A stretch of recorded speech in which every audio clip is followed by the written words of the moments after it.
मीरा भाईंदरमध्ये आज महापौर पदाची निवडणूक होणार आहे। महापौर पदासाठी भाजपकडून डिंपल मेहतांनी अर्ज दाखल केलाय। मात्र यावरून मीरा भाईंदरमध्ये मराठी एकीकरण समितीने एल्गार पुकारलेला आहे। भाजपने अमराठी उमेदवार दिल्याने एकीकरण समितीने मोर्चा काढण्याचा निर्णय घेतलाय।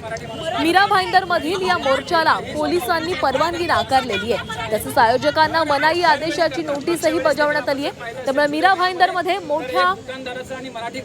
पुन्हा एकदा मराठीवरून वातावरण तापण्याची शक्यता आहे।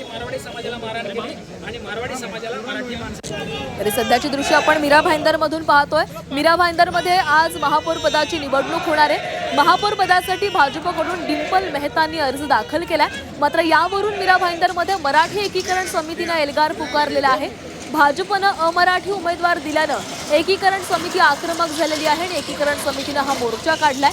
मीरा भाईंदरमधील या मोर्चाला पोलिसांनी परवानगी नाकारलेली आहे। तसंच आयोजकांना मनाई आदेशाची नोटीस देखील बजावण्यात आली आहे।